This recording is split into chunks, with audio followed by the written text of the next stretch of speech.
Друзі, привіт! Гармоніка дарує щастя, гармоніка makes the world better. І сьогодні, як доказ цієї сентенції, у нас сьогодні в гостях легенда блюзової гармоніки. Ви всі його дуже добре знаєте. Це Адам Gussow. Адам, hi! Hi! Hey everybody! Hello Ukraine! Hi Adam! Greetings from Ukraine. Greetings. І почати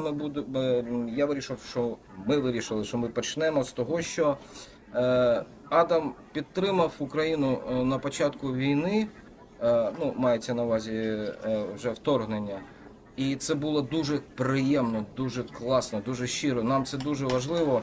І ми нещодавно дізналися, що в Адама є родич, який знаходиться у місті, в якому зараз знаходжуся, у Харкові. Тому, Андрій, будь ласка, питання про оце відео з підтримкою України, і там згадується наш улюблений Костянтин Колесніченко, і про цікаву історію родича з Харкова. Thank you. Перед питанням, let me ask you, Adam. Перед питанням я скажу, що Адам розповість про свого родича з Харкова. Якщо я не помиляюсь, це тато його прадідуся. І зараз задам питання. So Adam, can you tell us about your ancestor from Kharkiv and actually then about the video you made on your channel about Ukraine and war? Yeah, I'll tell you the truth. I don't remember my video because I've made so many videos.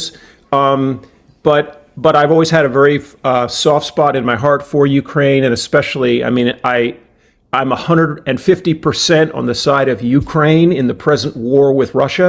But here's the strange thing. When, most Americans have a mixture of nationalities in their background. And if you ask me, what's my ancestry, I always would say the following. First of all, I'm half Jewish and half Christian. My father was Jewish, my mother was Dutch Reformed, but not really religious, either side. But really my father's side, my grandparents, my father's parents were first cousins. Their fathers were brothers. And I consider myself half Russian, Lithuanian, Jewish. I didn't even know I had the Ukrainian connection until my grandfather wrote a book. And I'll show you, this is the book. My grandfather was born in Lithuania, or he would say Lithuania. Let's show again, because yeah, sure. So this was like that. Ось так, да. Okay. My grandfather published this book himself. It's called Hiya Sonia, and it's a sort of story about how he came out of Lithuania and ended up in America after a long odyssey around Europe.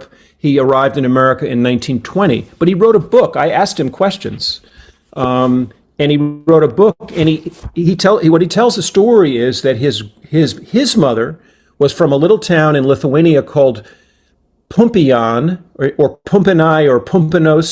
Maybe somebody in your audience knows that town. But he said that she was a little like a peasant woman, and she went to the big city of Kharkov, right? That's the way he spelled it. And she said he worked in the tailoring establishment of the Gussows. The Gussows operated the famous, so they made clothes for basically the best Gentiles in the city of Kharkiv. They were tailors to society, including dukes, counts, and officers of the Russian Imperial Army way back then. There's a lot more to the story, but she was young. She was probably 14 or 15, and my great-grandfather saw her and said, "There's a pretty girl," and basically kind of seduced her like an underage girl. And that my grandfather tells that story. So Kharkov, and it was a big, just a bit like a New York City, like a big bustling city at that time. Right now, I understand it's been besieged for 3 years or more by the Russians. So I will now call myself Russian, Ukrainian, Lithuanian, Jewish, half. I'm a mixture. Anyway, I thought your audience would be interested in that. The other side of me, by the way, goes back to the early America and also Holland. So I'm sort of a mutt, a typical American mutt. Anyway, that's my story.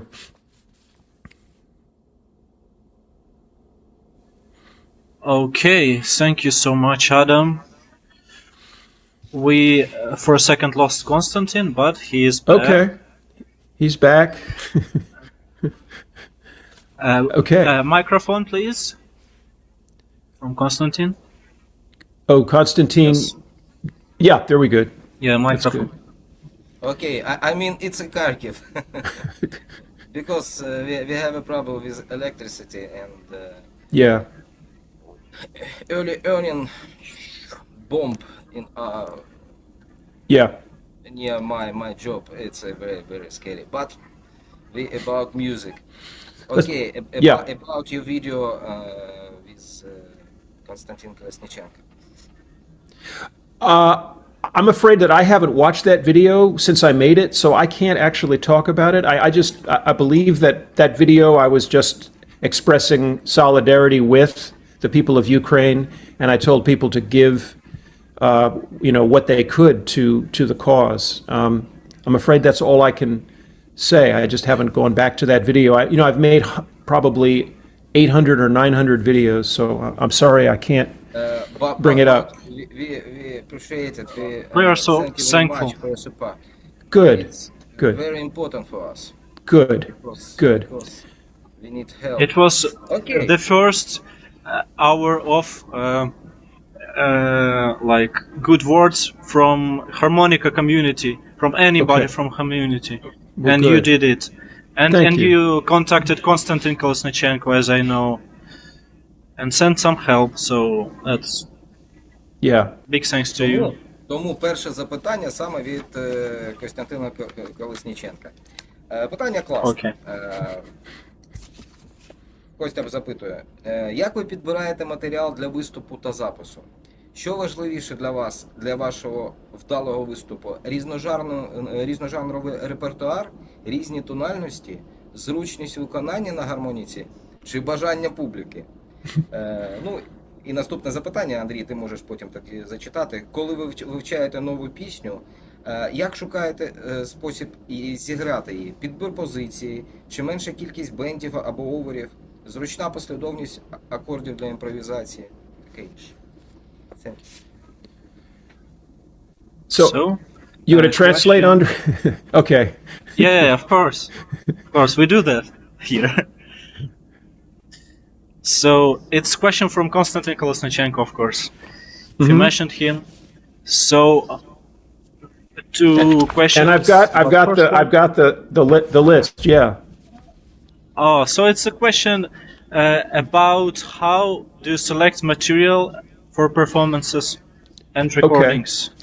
Yeah, I can. So Let me ask fully, because for the English audience, we have some English audience as well. Right. So how do you select material for performances and recordings? What is more important for you and for your successful performance? A diverse repertoire, different keys, ease of performance on the harmonica, or the audience's preferences? So it's a really good question. How do I select materials for performances and recordings? Well, it really depends on the group that I'm in. Now, in the case of recordings, I really can speak best about my solo recordings. So it's a really good question. For most of my recording, for most of the things that I've recorded, they're songs that I'm already playing in concert, in performance.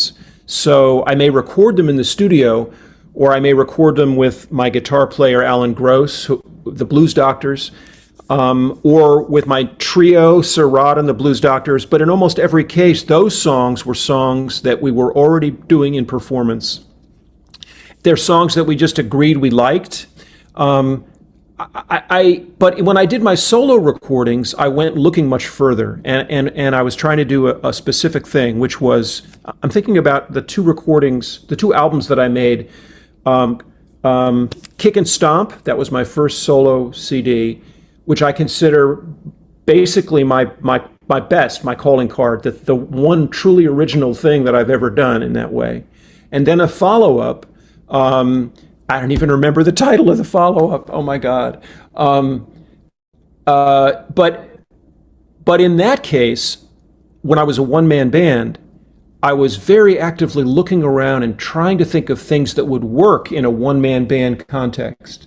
So in some cases, I'll give you an example, which is, this is one of the most complicated arrangements that I had. Actually, two examples. In Kick and Stomp, I believe I ended with a first position song, a ragtime song, that I was doing as a one-man band already. It was because it was something I could do, and when I added the kick drum to it, it helped. It's The Entertainer by Scott Joplin. I'll play you a little bit, and I haven't played this in a year, probably.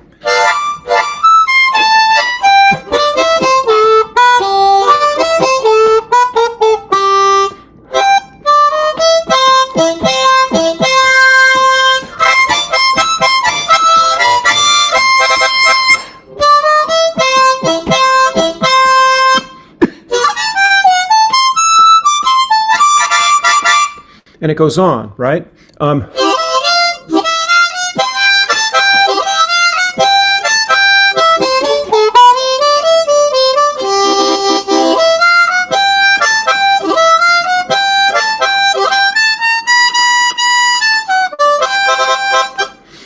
Now, why play that? Well, it's because it's a song everybody knows. So in that case, I wanted a song that I thought people would, they go, wow, I've never heard that played on a harmonica. And of course, I'm using overblows, right, in order to get that first position sound. That's a song, by the way, that I learned a long time ago. I mean, I taught myself, it's the only song I've ever learned from sheet music. I got the original sheet music for the piano arrangement. It was a piano rag. And then painstakingly, I learned one note at a time. I can't read music. But that's an example. That song I put on my solo album because I thought it would just be a good song for solo. But here's a very different sort of song, a complex, a song that I felt great triumph when I figured out how to create an arrangement.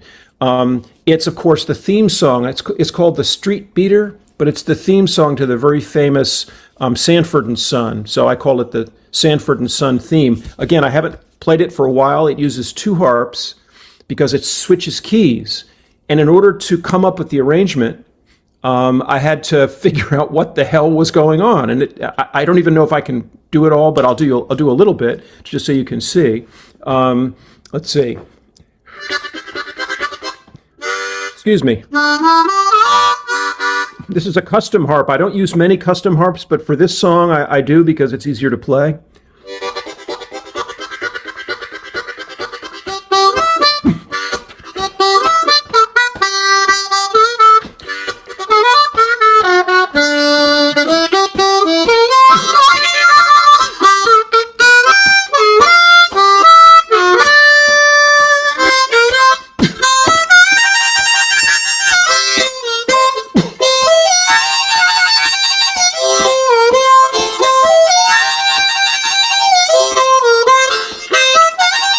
And it goes on, it moves back to the other harp. So C harp modulating to an F harp, kind of a complex thing. And there wasn't a harmonica arrangement. So in answer to Constantine's thing, there's a challenge. I'm interested in a challenge. How can I adapt something that, that song had harmonica in it, but it didn't begin on the harmonica. It had like a bass harp, I think.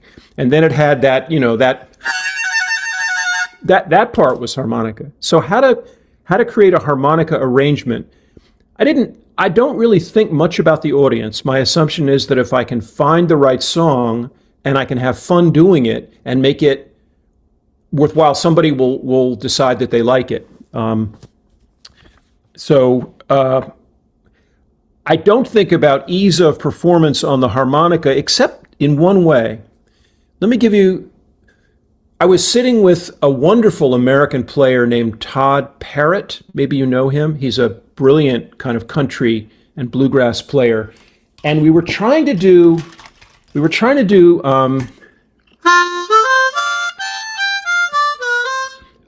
baby, I think it's called the Baby Elephant Walk. It was like Herbie, what was his name? Herbie Mann, the flute player in the early 60s.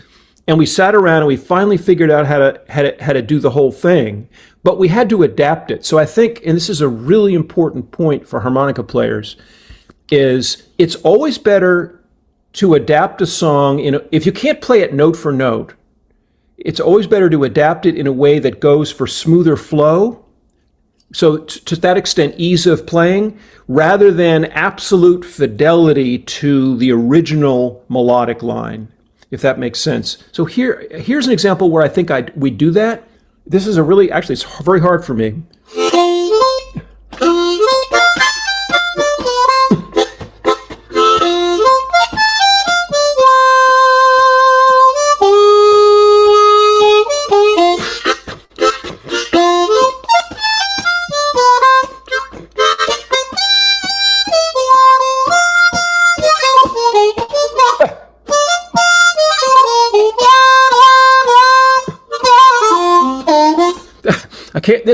I haven't practiced this, right?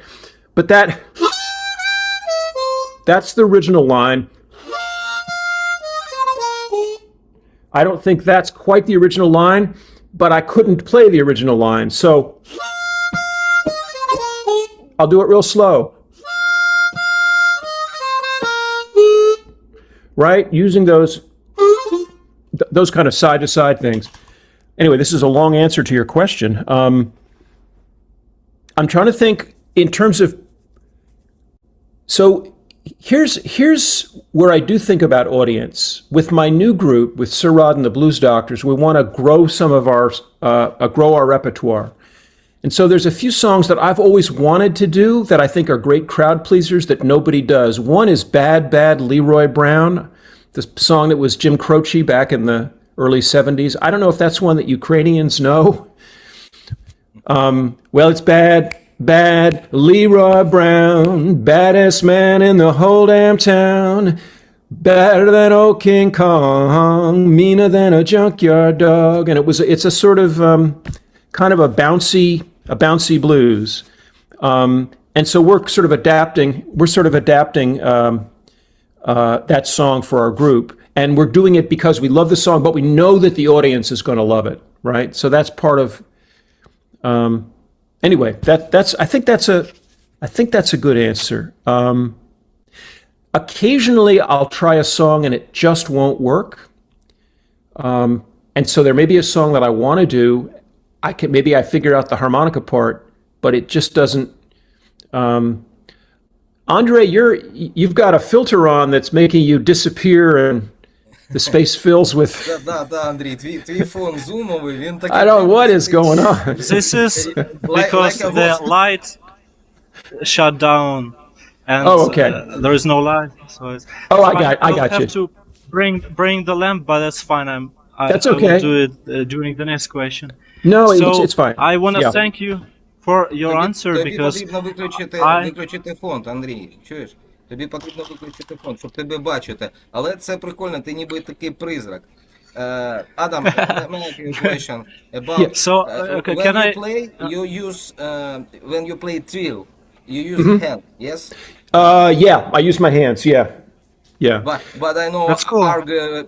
Between harpists, what's right, hand or head? Oh, I've tried to do my head.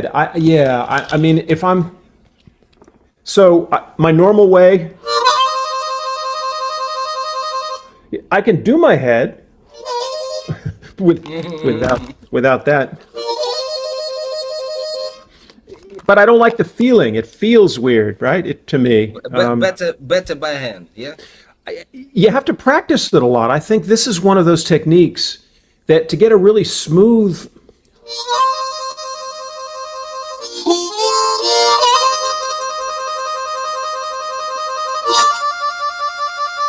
You just have to practice it a lot. I think otherwise it'll be. So yeah, but I much prefer my hands, and I can do it with a mic too. It's not a problem.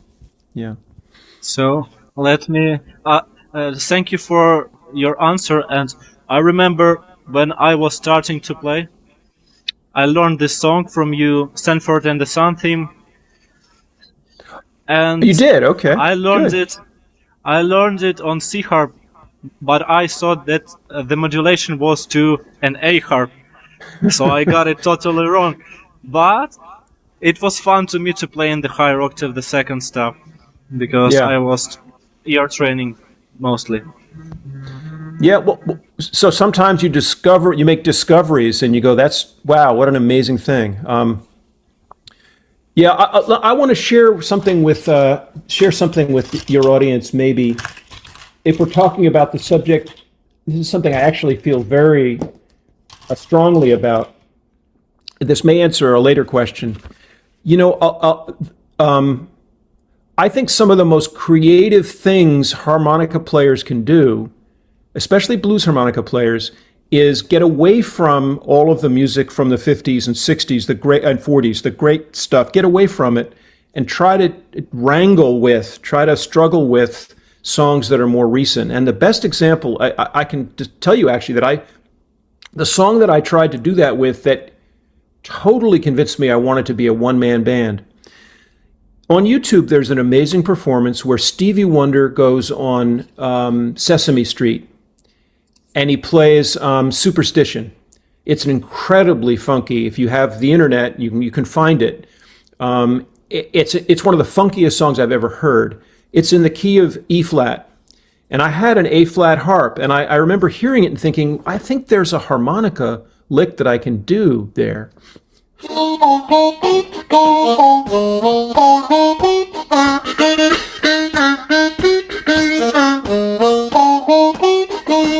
And then I went, well, we'll speed it up.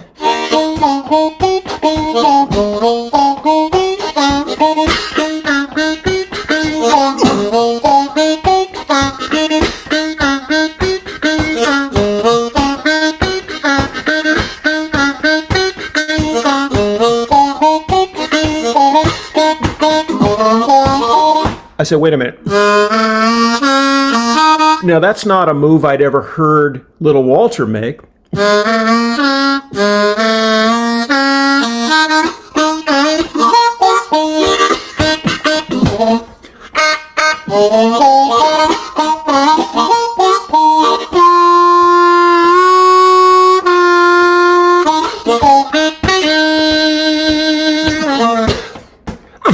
You know.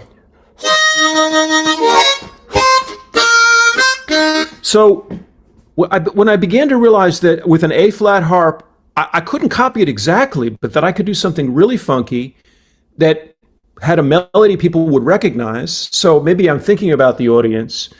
And it's original, right? And I think this is so important. If I have one thing to suggest to your blues harmonica player audience, it's listen to the music around you, or listen to music from 20 or 30 years ago, pop music, and see if you can do that. I tried to do Uptown Funk, and I couldn't quite. Bruno Mars and Mark Ronson, but that kind of melody is one that I think you should struggle with. These funky melodies, they're part of the blues too. So, anyway. Okay. When you play entertainment ragtime, you use tone blocking, yeah? Yeah, I did. Yes, I used a.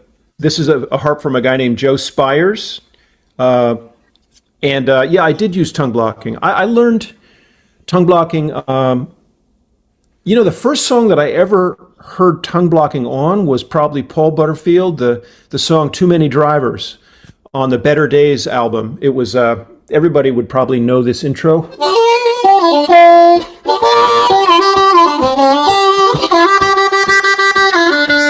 And I remember he would go,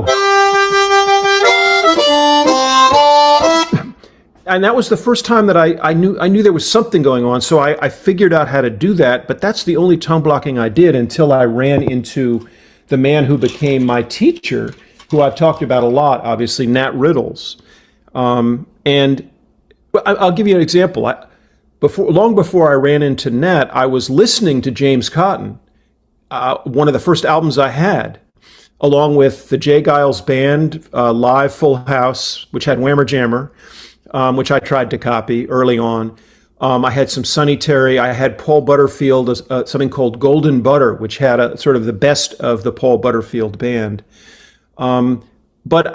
But with Cotton, I loved Creeper Creeps Again, but I had no idea that he's going, you know.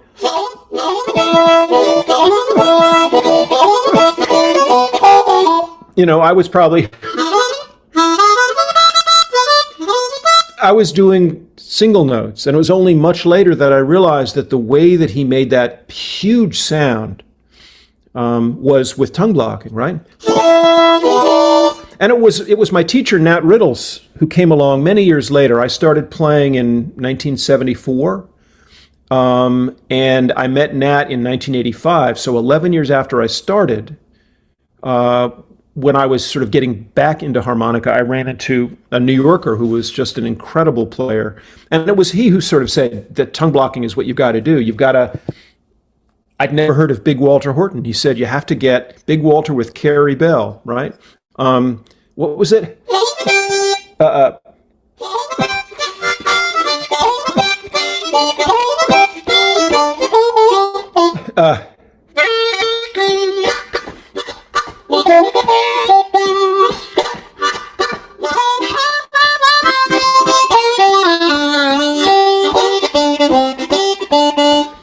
I didn't realize when Nat was teaching me to play that he was tongue blocking everything. So I didn't realize, I'll show you something that I don't think I've ever shared, which is something that he used to call the El Cafe Street theme. El Cafe Street was his street music, the name of his street group. And he would do something like this.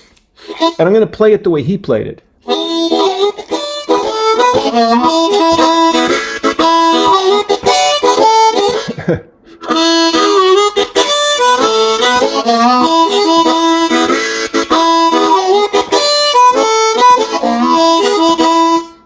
That's sort of the way he played it. I did not tongue block the two draw. I did it like this. Lip pursed. And he was, I couldn't hear the difference. So if I were playing that theme, even today,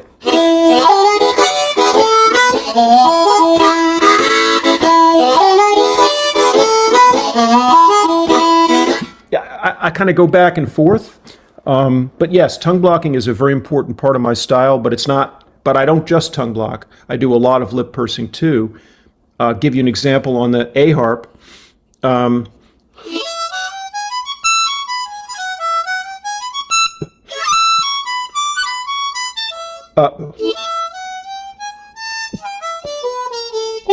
All lip pursed, right?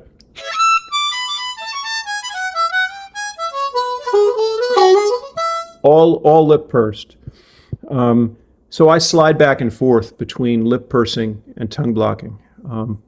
Yeah. You're a good teacher. Could explain, because I remember how you explain Willie Brown riff from Crossroads dance. It's very nice. So long, so step by step. It's a nice. Yeah, I kind of like to explain stuff. That probably is the key to my success. That I'm just, like the same thing as a professor. I just like to share knowledge that way. Thank you. Андрій, щось скажеш? Thank you. Запитання, да? Yes, let me say that today we have Konstantin as the teacher of history and Adam Gussow as a teacher of English. Am I right? So we have two teachers. Два вчителя у нас сьогодні. Yeah, two teachers. I'm a professor of English, but also Southern Studies, so I know a lot about the American South. Yeah. Very nice. We have a question about this. Окей. Наступне запитання, чому я запитав про блокування язиком, тому що сьогодні дивився відео Джейсона Річі про тройне блокування, тобто тройних три отвори, да? І тому саме запитання від Джейсона Річі. Шановний пане Гассоу, Річі запитує, чи знаєте, який ви неймовірний крутий хлопець, англійською це краще звучить, і наскільки унікальний, дивовижний, сміливий, блискучий ваш стиль з дуже оригінальними акомпанементом та соло. Якщо топ ваших 5 найкращих виконавців, і так, оце цікаво. Також хтось сказав, що ви використовуєте гармоніку в настройці кантрі для Funky Thing. Це неправда чи не так? Окей, thank you very much. Okay, translating the question first. So, dear Mr. Gussow, Richie here is asking you if you know how much of an absolute BS you are and how unique, amazing, bold and brilliant your style with both very original accompaniment and soloing. If not, that's what I think. Top 5 favorite players. And I'm not sure if he is asking your top 5 favorite players or is he saying that that you are one of his top 5 favorite players. But he also I don't know. asks, It's interesting. Yeah, I don't know if actually I don't know what he's asking. You're right. That's funny. But then he asks a legit question. Also, someone said you used a country-tuned harp on Funky Thing. That's not true, is it? No, and I have a in fact I recorded Funky Thing both times on a stock Hohner Marine Band D harp. Now I have a custom harp, and it's technically it's a very tricky song, but I'll play you a little bit. This is a normal.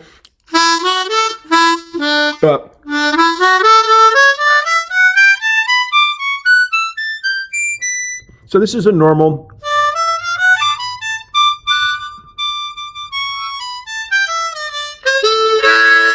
So I play a lot of stuff in cross harp, but when I play Funky Thing, no, it's third position.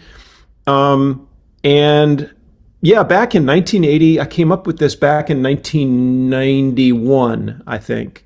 1991. So there were not many people playing overblows in a blues context back then. Carlos Del Junco was, and he and I think Mike Turk, although I heard about Turk later, and maybe Will Scarlett had done overblows, and of course Howard Levy was doing them in a jazz context, and that's where I sort of learned this. A guy named William or Will Gallison, a chromatic player, taught me. But then I kind of came up with the melody. And you know, I'll tell you a funny thing, Ukrainian harmonica players. I've never met somebody who can actually copy this and play it the way I play it. Not anybody. I hope Jason will do it someday, because it's always a little different than what I do. So let me just show you what I do.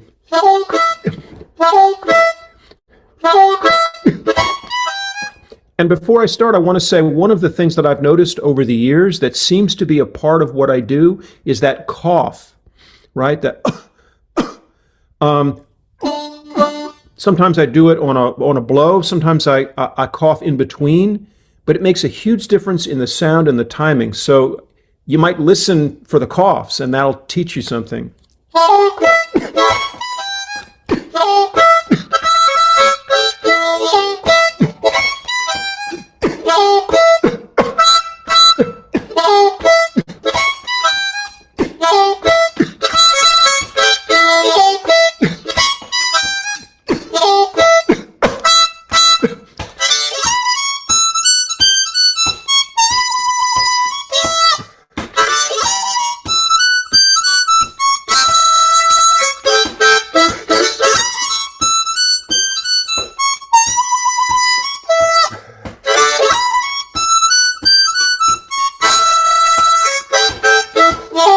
And it goes back to that same part, and then it has at a certain point a kind of ascending run that uses an overblow that's technically for me very, very tricky, so I may not be able to get it right.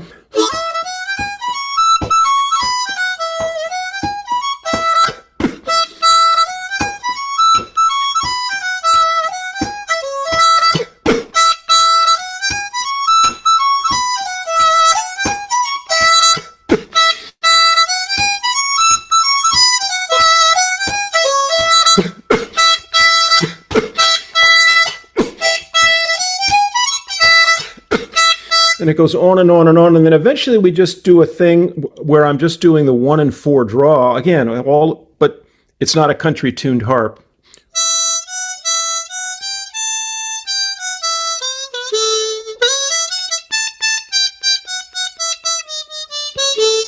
But it is a custom harp, but it's not custom tuned.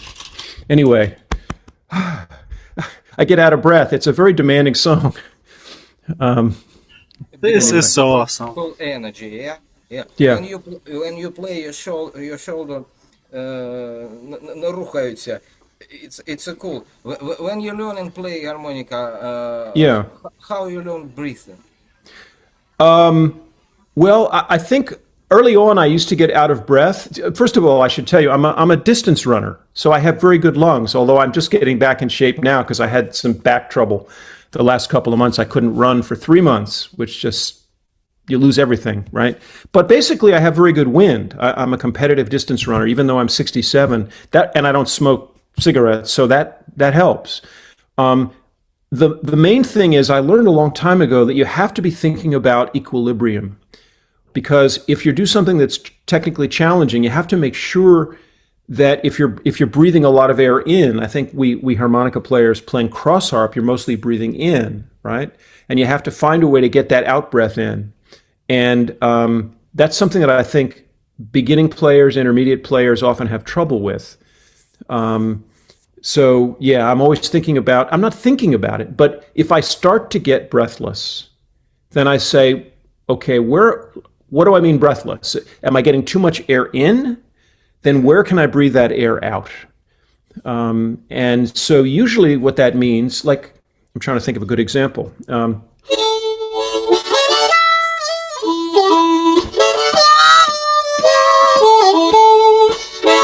So sometimes it's a breath that you don't even hear. There's a very quick 2 breaths.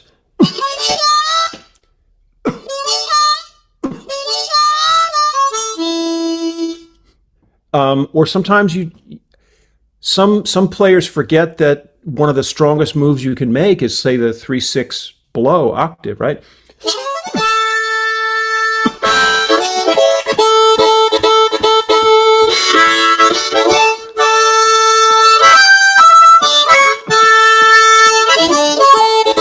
So sometimes it just means, again, it means being conscious enough of what your breathing is doing that you don't just forget to breathe air out. So I think that's the main problem when you're playing cross harp is pulling too much air in and not getting it out. The other thing that can help is simply doing a repeated riff. Let's say I'll take a B flat harp, I'll take a C harp for somebody. And just doing a repeated riff and saying, can I just do this forever? Like,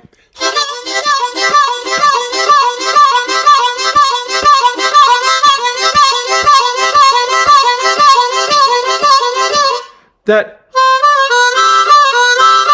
and what I'm doing is just, I'm letting the harp pull away a little bit from my lips, and so then I can breathe air out.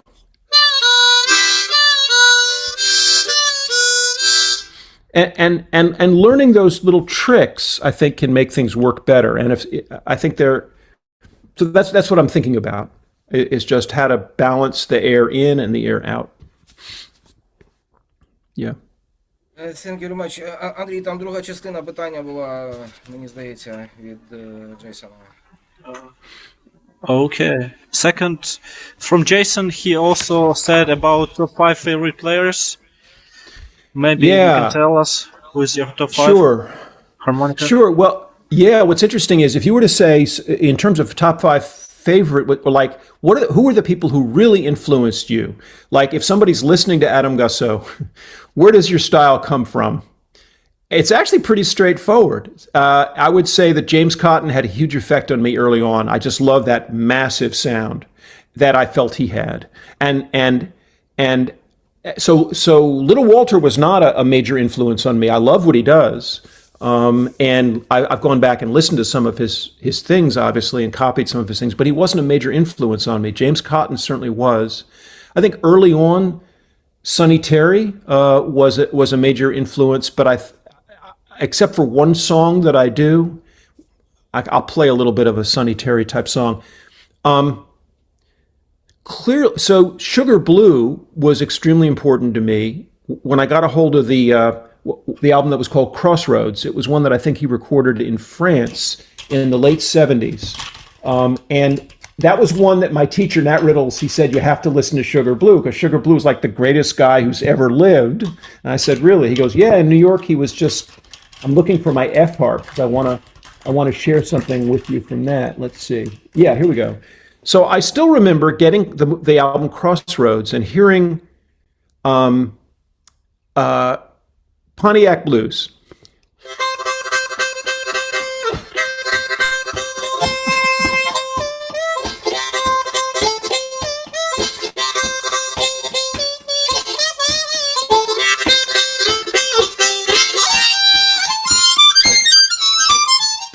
And that's all I remember.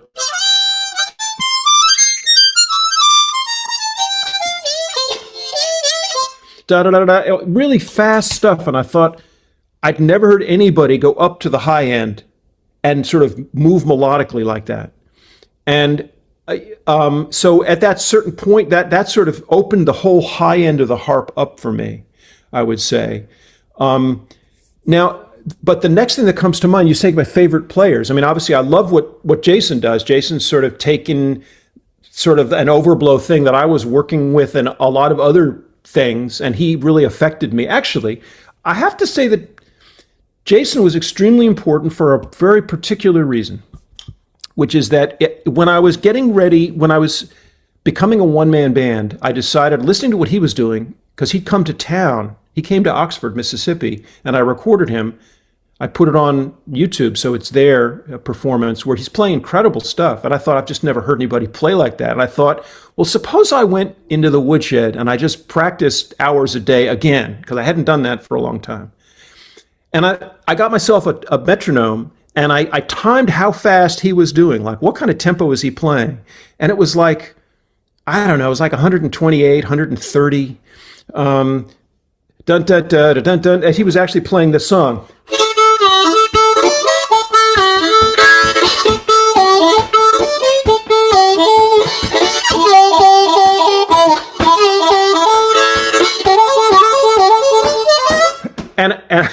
And I said, he's really playing that fast? So I got very technical, right? It wasn't like, I wish I could play like that. It was like, how fast is he playing? Okay, 130? So let me go down to 110, and let me start with some licks that he showed me. And see, he had showed me when I was down in Florida, like 7 years earlier.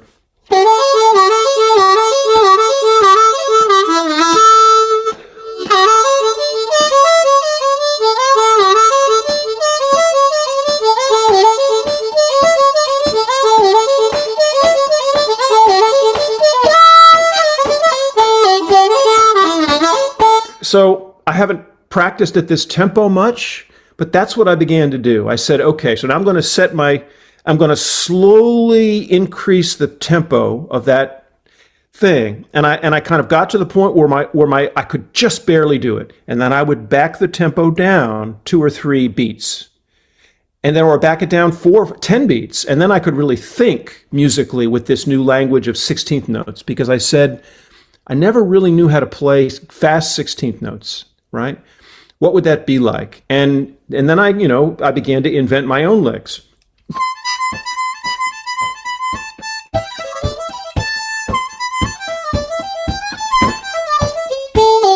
Easier if you slow it down.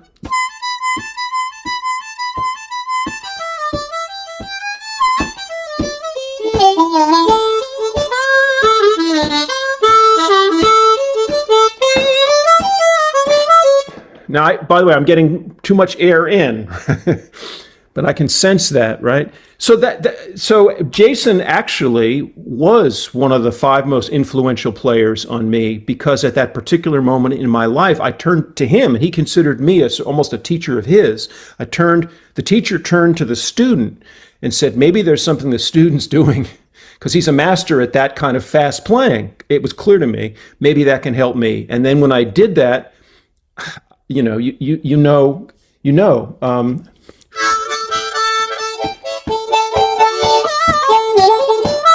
And I after practice so much, when I went into the studio to do Crossroads Blues, I was able to sort of do that, able to play at that tempo and just very freely, like the American figure skater who skated yesterday, very free, you know, very. But it's all practice. You have to practice really hard. I didn't sell my soul to the devil to play Crossroads Blues. I practiced a lot, and so what did I say? I said James Cotton, Sugar Blue, for the high notes early on and that fast thing. Jason for 16th notes. And then the next two most important players, really for me, people who really had an effect, were not harmonica players at all. They were a tenor sax player named Houston Person, like person, P-E-R-S-O-N, and oh God, was it Hank Crawford, who was an alto player out of Memphis. Both of them sort of they played blues and they played jazz, and they were kind of in between. And I still remember a specific, and this is something I haven't recorded, but that I should play. So here's a head from Houston Person, but it has a really unusual move when it goes to the 5 chord on bar 9. So it goes.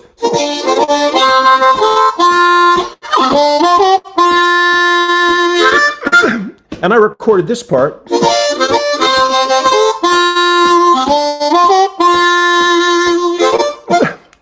And it goes. Oh, wait a minute.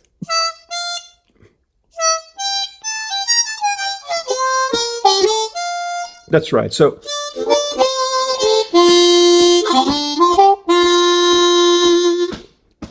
And again.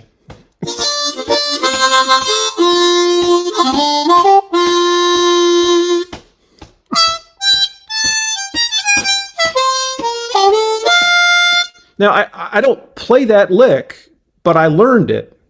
And when you use overblows, as I did, and you try to copy the heads that jazz blues players are doing, here's another example, something I haven't recorded.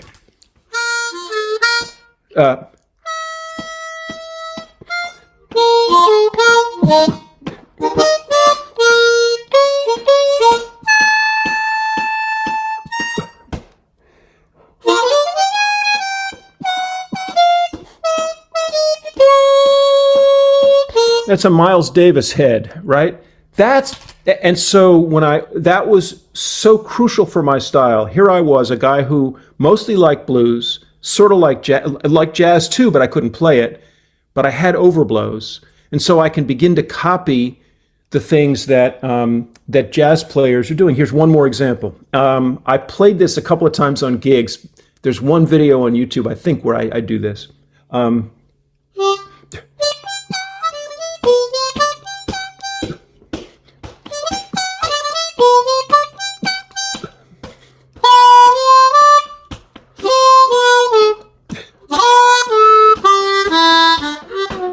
Right? So what is that? That's St. Thomas. That's Sonny Rollins. I listened a lot to Sonny Rollins back in the day. I was always trying to get a little of the flavor that jazz sax players mostly were getting. So that's sort of where my style comes from. So what did I say? I said James Cotton, Sugar Blue, Jason Ritchie, and then the sax players, Houston Person and Hank Crawford. You do all those things, you sort of get most of my style, I think. Yeah. Your overblow so clear. Правильно кажу, Андрій, чисті, да? Clear. Nice. They sound very even to me. Yeah. Good. Well, what I don't do is I don't hold them very long. So, you know, these days, right, I don't go. But there was one song that I recorded. I don't know if I have it here.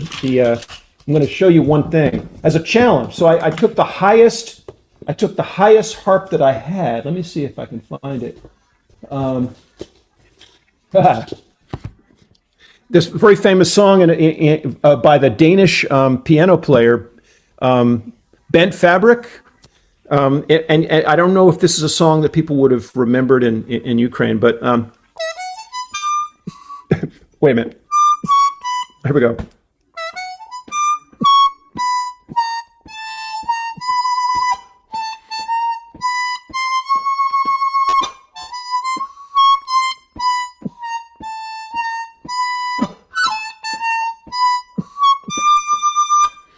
right?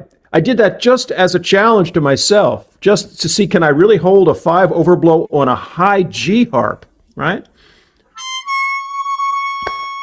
Well, it's a beautiful harp, and so, but yeah, mostly I don't do those. I don't do overblow bends, so I don't really adjust the pitch. So in that respect, I'm kind of an old school overblower, if that makes sense. It's an unusual term, but yeah. What exercise for overblow for long time?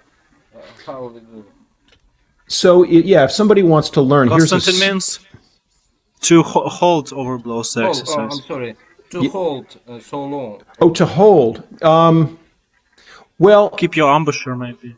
yeah, you have to. It's you have to have a pretty strong embouchure, I think, and you have to have a good harp. I mean, I could do it on a stock. I'm trying to think if I have a stock. Here's a stock C. Okay, let's just see.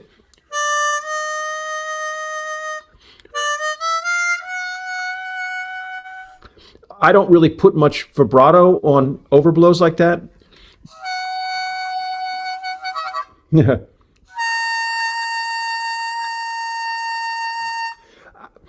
I don't really have an exercise for it. It's a good question. But remember, I've been overblowing. I can tell you, I started in the fall of 1987, so I've been overblowing almost 40 years. So yeah, at a certain point, I can just do them the way that I do them. I do think you can adjust the harp, and so I think you have to close down the gap of the blow reed on holes 4, 5, and 6. That's really important, actually. That'll make it easier to hold the overblow. It's interesting. Your microphone. When you play, I hear knock of foot hand. Yeah, it's together so nice. So, good. Well, that's an extremely important part of my approach to the harmonica. Is simply the beat. Think, I'm a one-man band, or I did that. Band, yes. So I'm keeping a strong foot. In fact, I have a story about this. That started really when I was playing in Harlem, and we can talk about that if you want. I tapped my foot pretty hard. I had some people say, I like that. You tap your foot, you feel the music, right? But then I got a job. William Gallison said, will you be my substitute, my sub, in a Broadway show called Big River? It's going to go on the road. You make $1,200 a week, which that's a lot of money, but that was a lot of money for a harmonica player back in 1987. I was like, really? For playing harmonica? And I remember my first rehearsal. And so I'm in the pit band, and you've got, everybody's dressed in black, and you've got, sax player, trumpet, you've got the drummer, you've got the piano player, and the conductor, but all the horns, and the conductor, and a guitar player, bass player. The conductor, when I first started to play, he's like, he goes, you can't tap your foot like that. Too loud. So yeah, on the street, that's good, but not in the pit, not with the orchestra. He says, everybody will hear it out in the audience. So. It's cool. Yeah. Your son play in bass guitar in your trio, yeah? Sean. Say that again. Oh, my son. No, he plays, bass guitar, bass. Yeah, he's great. Yeah. Are you play in another instrument? Do I play? Yeah. I play guitar, a little guitar. When I was 16 through about 21, I wanted to be a guitar player. And I went to a jazz school for a summer. I played in several bands in college, and really practiced a lot. I could play blues on guitar. Okay, not great, really. I could play funk guitar rhythm, and that actually helped me later thinking about the song Like Funky Thing. But I just couldn't, I couldn't play jazz. I could play jazz chords, and I learned a lot of jazz harmony, and that was really helpful. But I couldn't play, it's helpful if I want to do something like,